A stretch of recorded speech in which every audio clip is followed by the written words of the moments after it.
High, আমার নাম মিলন। আমি মানসিক সমস্যা নিয়ে কথা বলি। আজকে একটা গুরুত্বপূর্ণ বিষয় নিয়ে তোমার সাথে আলোচনা করব। এক ভাই জানতে চেয়েছে যে, "দাদা, তোমার তো প্রায় ২ বছর হয়ে গেল এখান থেকে রিকভার হয়েছো। তারপরে কি তোমার সমস্যাগুলো দেখা দেয়নি?" তো আজকে তোমাদের সাথে ভাবলাম যে এই বিষয় নিয়ে কথা বলাটা খুব দরকার। কারণ আমি এটাও খেয়াল করে দেখেছি, অনেকেই আছে যারা ২ মাস, ৩ মাস, ৬ মাস ভালো থাকে। তারা বলে যে, "আমি রিকভার", তারপরে সমস্যাগুলো আবার চলে আসে। তাদের ভুলটা কোথায়?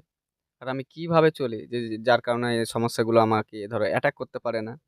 তো আজকে তোমাদের সামনে এগুলো ভালো করে বোঝাবো। আর তোমরা অবশ্যই এই ভিডিওটা ১ম থেকে শেষ অব্দি দেখো। যারা রিকভার হয়েছে তাও, না রিকভার হয়েছে তাও। কারণ আমাদের মূলত ভুলগুলো যদি না ধরি, ভবিষ্যতে গিয়ে এই সমস্যাগুলো কিন্তু আবার ব্যাক হতে পারে। এর জন্য আমি বলি যে যদি সমস্যা থাকে কাউন্সেলিং করিয়ে, মানসিক ডাক্তার দেখিয়ে যে যেটা বলছে মানে অবশ্যই একজন ভালো ডক্টরের পরামর্শ নিয়ে। যেভাবে বলছে বিষয়গুলো বোঝো, কি হচ্ছে তোমার সাথে? কেন হচ্ছে? টোটালি যখন বিষয়গুলো বুঝবে না, সাপোজ তখন আর এগুলো কখনোই তোমাকে অ্যাটাক করতে পারবে না। আমাকে যদি বলে যে, "দাদা, তোমার এই সমস্যা কি আর ব্যাক করবে না?" আমি তাকে বলব, এই তো হয়তো আমার মৃত্যু হয়ে যাবে কিন্তু মানসিক সমস্যা আমার জীবনে হবে না।" আমি এটা বলব। আর আমি চাই যে আরেকবার হোক মানসিক সমস্যা, ভালোভাবে যাচাই করি। তাহলে তোমাদেরকে হয়তো এর থেকে আরো বেটার ভাবে বোঝাতে পারব, তাই না? একবার মানে হয়তো আমার ১২ বছরের অভিজ্ঞতা যায় আছে। তারপরে এবার যদি আমি আরেকবার হয় তাহলে আমার ভালোভাবে জানা হবে, তাই না? এর জন্য আমি বলি যে, "হোক মানসিক সমস্যা দেখি।"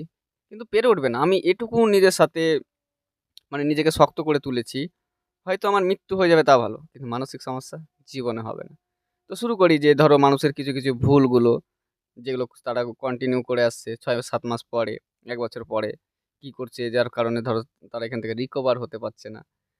আমি এই জিনিসটা খেয়াল করে দেখেছি বেশিরভাগ যে ধরো সে হয়তো বিষয়গুলো টুকিটাকি যা বুঝলো, না বুঝলো সে প্রায় সুস্থ হয়ে গেল। এই সমস্যাগুলো আর তার ডিস্টার্ব করছে না। একটা পর্যায়ে গিয়ে প্রায় ৬ মাস, ৮ মাস বা ১ বছর বা ২ বছর পরে সে কি করলো? হয়তো কোনো একটা আবার হয়তো তার anxiety ছিল বা panic disorder ছিল বা অন্যান্য ছিল। তার অন্য একটা ভিন্ন একটা সমস্যা হচ্ছে। যেটা সে জানে যে এটাও মানসিক সমস্যা। তোমাদেরকে একটা কথা বোঝাই। সাপোজ ধরে নাও আমি কিভাবে চলি? যার কারণে এই সমস্যাগুলো আমাকে অ্যাটাক আরো করতে পারে না। অ্যাকচুয়ালি তোমরা যেটা ভুল করো সেটা আমি ভুলটা ধরিয়ে দিচ্ছি। আমার যদি এখন কোনো শারীরিক সমস্যা হয়, মাথা ব্যাথা, বুকে ব্যথা, পেটে ব্যথা, যদি কোথাও সমস্যা হয় আমি কি বলতো এভাবে ভাবি না যে আবার কেন হলো? বড় কোনো রোগ হয়ে গেল নাকি এটা সেটা। আমি কি করি বলতো? যদি হয়তো সকালে ব্যথা করছে, বিকেলের মধ্যে যদি না কমলো, কন্টিনিউ যদি ব্যথা থাকলো, অবশ্যই আমি একবার ডাক্তারের সাথে পরামর্শ করব। সে কি বলছে জানবো। বাস গল্প শেষ। কিন্তু তোমরা যেটা ভুল করো বেশিরভাগ সেটা হচ্ছে হয়তো তোমরা ১ বছর ৬ মাস বিন্দাস লাইফ কাটাচ্ছ। তারপরে হয়তো কোথাও একটু পেটে হয়তো সমস্যা হচ্ছে, ডাক্তারের কাছে আবার গেলা, ডাক্তারে বলছে না কোনো সমস্যা নেই, হয়তো গ্যাস হয়েছে। ওটা তোমরা বিশ্বাস করে নিতে পারো না। এবার তুমি একটা কথা ভেবে দেখো তো, তুমি তো মানুষ। একটা সাধারণ মানুষ কিন্তু ওই ৮ মাস তোমাকে যে বললাম না ৮ মাস পরে সমস্যা হচ্ছে। একটা সাধারণ মানুষও এতদিন মনে হয় ভালো থাকে না, যতটা আমরা ভালো থাকি। একটা সাধারণ মানুষের থেকে আমাদের বডি সত্যি কথা বলতে একটা জিনিস খেয়াল করে দেখো, প্রায় যেকোনো একটা মানুষকে দেখো, প্রায় সবারই দেখো টুকিটাকি সমস্যা রয়েছে। কিন্তু আমাদের বডিতে এত টেস্ট করার পরে কিন্তু একটা মানে রোগ পায় না ডাক্তার। সবথেকে বড় কথা এটা। তারপরেও আমরা ছোটখাটো বিষয় হলে এর পেছনে ছুটতে থাকি। ভুলটা এইখানে। আমি তোমাদেরকে এটাই বলব, তোমরা যারা জানছো, বুঝছো যে না মানসিক সমস্যা কি, মানসিক সমস্যা কিভাবে হয়। আমার হয়তো যেটাতে বাড়ি থেকে বেরোতে ভয় লাগতো। তারপর হয়তো এখন একটা OCD-র ধরো চিন্তাভাবনাগুলো আসছে। আমি কি ওর পেছনে আবার ছুটবো? আমি তো এটা জানি না যে ধরো OCD-র চিন্তাতে কি হয়, কিভাবে মানুষ মানে এই নেগেটিভ চিন্তাগুলো করে সে খারাপের দিকে যায়। আমি তো এগুলো সব জানি। আমি জেনে শুনে কি গর্তের মধ্যে পা দেব? কখনোই না। কিন্তু যাদের এই সমস্যাগুলো ব্যাক করে না, তারা কিন্তু জেনে শুনেই গর্তের মধ্যে পা দেয়। আমি এটা খেয়াল করে দেখেছি। মানছি যে ধরো এবার তো তোমরা তো অজানা না।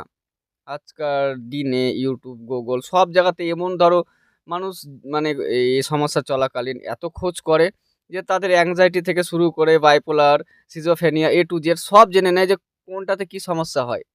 তারপরে হয়তো ৬ মাস, ১ বছর, ২ বছর পরে যদি সমস্যাগুলো টুকিটাকি হয়তো অন্য কোনো সমস্যা আছে, তার পেছনে ছুটতে শুরু করলো। এবার তুমি ভাবো তো সেই জায়গাতে যদি আমি থাকি সেটা কি করব? আমি তো জানতাম যে এই সমস্যাগুলো মানে মানসিক সমস্যার এগুলো একটা লক্ষণ। তো আমি এগুলোতে আমি জেনে শুনে কেন পা দিব? আমি তোমাদেরকে একটা কথা বলেছিলাম এর আগে হয়তো মনে নেই। আমাদের এই মানসিক সমস্যা শুরুটা হয় কিন্তু একটা নেগেটিভ চিন্তা দিয়ে। তো আমি জেনে শুনে কেন গর্তের মধ্যে পা দেব? আবারও বলছি। এবার ভেবে দেখো আমি তো জানছি যে এটা OCD-র চিন্তা বা এটা anxiety-র চিন্তা বা এটা anxiety-র লক্ষণ বা panic disorder এর লক্ষণ সবকিছু ধরো আমরা জানছি। জেনে শুনে আমি ওইভাবে কেন চিন্তা করব? আমার শারীরিক সমস্যা হচ্ছে তার জন্য ডাক্তার আছে। ডাক্তারের থেকে সাপোজ ২০০, ৩০০, ৫০০, ৭০০ যা হোক একটা ধরো অ্যামাউন্ট নেবে। কিন্তু ফি নেওয়ার পরে দেখবা তোমাকে বলে দিবে কনফার্ম হয়ে তোমার কি হয়েছে না হয়েছে। না আরো টেস্ট করতে দিবে।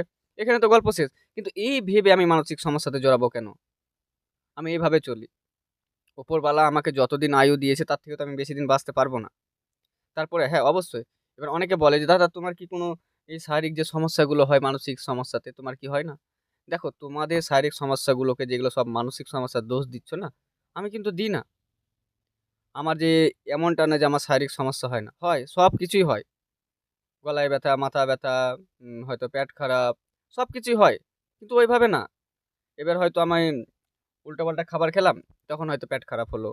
ঠিকঠাক ঘুম দিলাম না, তখন হয়তো মাথা ব্যথা হলো। তারপরে যে আমি এভাবে ভাববো, "এরে আমার মানসিক সমস্যাগুলো আবার বেড়ে গেছে।" এমনটা না। এবার আমরা কি ভাবি? আমাদের মানে পা থেকে মাথা পর্যন্ত যা সমস্যা হয় মানসিক সমস্যার উপরে ফেলে দিই। কিন্তু একটা মানুষ যখন রিকভার হয়ে যায়, একটা সাধারণ মানুষ, একটা মানুষ যদি ঠিকঠাক না ঘুমায়, ঠিকঠাক না খায়, তারও শারীরিক সমস্যা হবে। তাই না? তো আমি যে সমস্যাগুলো হয়, শারীরিক সমস্যাগুলো, আমি এভাবে করে কিন্তু আলাদা করি। কারণ হচ্ছে আমি তোমাদের মতো করে এইভাবে ভাবি না এগুলো মানসিক সমস্যা। আমি মানুষ। আমি যেগুলো হয়তো ভুল করব যেমন উলট-পালট খেলে আমার পেট খারাপ হতেই পারে। তাই না? আর যদি ঠিকঠাক না ঘুমাই তো মাথা ব্যাথা, মাথা ভার এগুলো হতেই পারে। কিন্তু এগুলো নিয়ে আমি পড়ে থাকি না বলেই আমার কোনো সমস্যা হয় না। আমি বিন্দাস লাইফ কাটাচ্ছি। আমি একটা সাধারণ মানুষের মতো লাইফ কাটাচ্ছি। একটা সাধারণ মানুষের যেরকম ধরো সাপোজ না ঘুমালে, না খেলে যেগুলো সমস্যা হয়, আমারও হয়। তা বলে এ না যে হয় না। আর আমি সবসময় এই মানসিক পেছনে মানে এই সমস্যার পেছনে ছুটি না। কারণ তোমরা যেটা একটা জিনিস ভেবে দেখো, এই সমস্যাটা কি? আমাদের ভুল চিন্তার কারণে আজ এই জায়গাতে ফেঁসেছি। আমি একই ভুল করতে চাই না বারবার।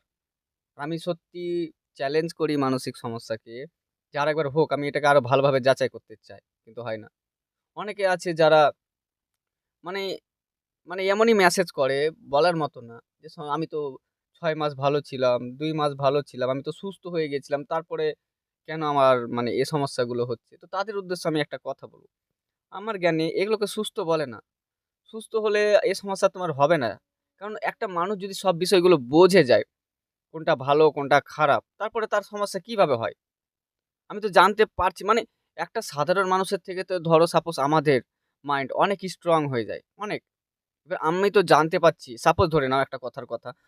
আমার এইখানে গাড়ির মধ্যে বসে এমন একটা সমস্যা দেখা দিল। ধর এবার যদি এটাকে আমি নেগেটিভ ভাবে হিসাবে ধরো দেখতে যাই, তাহলে তো প্যানিক অ্যাটাক হবে। প্যানিক অ্যাটাক হতে দেবো কেন? আমার যদি শারীরিক কোনো সমস্যা হয় আমি বাড়িতে ফোন দেবো যে আমার এরকম একটা সমস্যা হচ্ছে। তাহলে আমি হয়তো হসপিটালের কাছাকাছি যাবো বা নিজে হসপিটালে যাবো বা কারোর কাছে হেল্প চাইবো রাস্তার মাঝখানে যে আমার একটা হয়তো এখানে সমস্যা হচ্ছে। যদি খুব এমার্জেন্সি হয় তো। কিন্তু এই নিয়ে পড়ে থাকবো কেন? এরে আমার এটা কি হলো? তাহলে কি আমি সত্যি মারা যাবো এটা সেটা। এগুলো তো আর ভাববো না। তো আমার মাইন্ডকে আমি এভাবে করে মানে রেডি করেছি। আর এগুলো অ্যাকচুয়ালি ১-২ দিনে হয় না। লম্বা একটা প্রসেস। অনেকে যারা আছে যারা বলে যে, "দাদা আমি তো ২ মাসে ৫ মাসে সুস্থ হয়ে গেছিলাম। তারপরে সমস্যাগুলো আবার আসছে। কেন আসছে?" তাদের মূল ভুল হচ্ছে তোমরা ঠিকমতো তাহলে বোঝোনি। আর যদি বুঝেও থাকো না, ঠিকভাবে এপ্লাই করছো না। আমাদের সাপোজ যখন আমরা ভালো ছিলাম ছোট্ট একটা নেগেটিভ এর জন্য আজ এই অবস্থা। তারপরে যখন আমি এখান থেকে রিকভার হয়ে গেলাম, রিকভার হবার পরে যখন ছোটখাটো আবার নেগেটিভ গুলো দিতে যাচ্ছি, ভেবে চিন্তে দিচ্ছ তো? তুমি তো জানোই একটা নেগেটিভের জন্য আজ এই অবস্থা। তারপরে যখন তুমি সুস্থ স্বাভাবিক লাইফ লিড করছো বা 95% 90% রিকভার হবার পরে আবার ছোটখাটো টুকিটাকি যখন সমস্যাগুলো হচ্ছে, তখন মানে তুমি তখন এর পেছনে ছুটছো কেন? তুমি কি আবার ফাঁসতে চাও? না। তো যদি না ফাঁসতে চাও তাহলে অবশ্যই তুমি ওই জায়গাতে পজিটিভ দাও।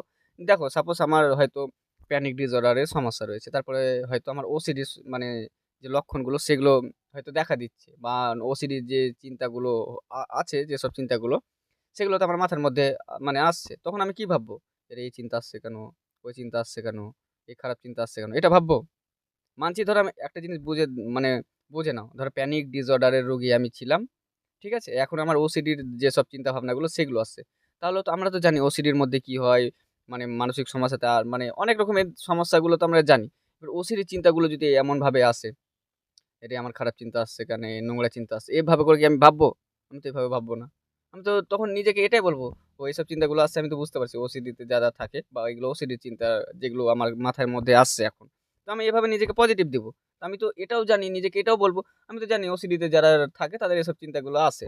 তো আসুক না চিন্তা, চিন্তায় তো আসছে। আর আমরা এটাও জানি যে চিন্তা যখনই সরানোর চেষ্টা করিব মানে এই আমার মাইন্ড থেকে যখনই চিন্তাগুলোকে সরানোর চেষ্টা করব, তখনই সেগুলো আমাকে বেশি ডিস্টার্ব করবে। তাহলে? আমি এইভাবে চলি বলে কিন্তু আমি ভালো আছি। আর যারা এইভাবে চলে তাদের কোনো সমস্যা নেই। যারা ধরো ৬ মাস ১ বছর পরে এই সমস্যাগুলো টুকিটাকি দেখা দিলে তার পেছনে আবার ছুটতে শুরু করে, তাদেরকে দেখেছি আবার সেই একই জায়গাতে যেতে। তো আমি বলব, অবশ্যই তোমরা এইভাবে চলো। কারণ তুমি ভাবো না, তুমি কি করে আজ রিকভার হয়েছো? আজকে ধরো সাপোজ যাদের ১ম মানসিক সমস্যা হয় তাদের তো ধরো খুব খারাপ একটা অবস্থা থাকে। তারপরে সে হয়তো রিকভার হবার পরে কতটা যে কষ্ট হতো, মানে ১ম বার যে কতটা কষ্ট হয় তোমরা তো ভালো করে জানো। 2nd বার তারপরে আমি কেন এতটা তো তীব্র আকারে আসে না যখন ছোটখাটো যখন ১ম মানে রিকভার হবার পরে যেসব চিন্তাগুলো আসে। এত মানে তীব্র আকারে তো আসে না। ছোটখাটো বিষয়গুলোকে আমি তাহার পরে ধরো নেগেটিভ কেন দিব? তাই না? আমি তো বিষয়গুলো বুঝে গেছি। বড় সমস্যা থেকে মানে রিকভার করতে পেরেছি। এই ছোটখাটো চিন্তাগুলো, ভাবনাগুলোর সাথে বা শারীরিক সমস্যাগুলোর সাথে মানে ডিল করতে পারব না? তো আশা করি তোমরা বিষয়টা বুঝতে পেরেছো। আমি এভাবে চলি বলে আমি ভালো আছি। তোমরা এভাবে চলো, দেখবে সমস্যাগুলো জীবনে আসবে না। আর তুমি একটা সবথেকে বড় কথা, এই সমস্যাগুলো এভাবে কোনোদিন ভাববে না। এই সমস্যাগুলো আবার কোনোদিন হবে না তো, ভবিষ্যতে গিয়ে আমার হবে না তো। এভাবে ভাবলে 100% হবার চান্স আছে। তোমাকে এইভাবে ভাবতে হবে। আসুক সমস্যাগুলো। আমি তো জেনে গেছি বিষয়গুলো কি। তো চলো, ভিডিও অনেকটা বড় হয়ে গেল। ততক্ষণ নিজের খেয়াল রেখো, সুস্থ থেকো। আর সমস্যা যদি বেশি থাকে অবশ্যই কাছাকাছি মানসিক ডাক্তার দেখাও। আর হ্যাঁ, অনেকে আমাকে বলছে দাদা তোমার সাথে কন্ট্যাক্ট করার জন্য নাম্বার পাচ্ছি না। তো ইদানিং আমি প্রায় ভিডিও থেকে নাম্বার সরিয়ে নিয়েছি আর নতুন ভিডিওগুলোতে দিচ্ছি। তো যাদের মনে হয় যে না খুব এমার্জেন্সি দরকার রয়েছে, পার্সোনাল গাইডের দরকার রয়েছে, তো আমার এই যে চ্যানেল রয়েছে ডিসক্রিপশনে যাবে। ওখানে imo link, WhatsApp link plus mobile number ৩ টেই দেওয়া থাকবে। যার যেটা ইচ্ছে সেটার সাথে মানে কানেক্ট করে আমার সাথে যোগাযোগ করতে পারো। তো চলো, দেখা হচ্ছে পরে ভিডিও অন্য কোনো বিষয় নিয়ে। ততক্ষণ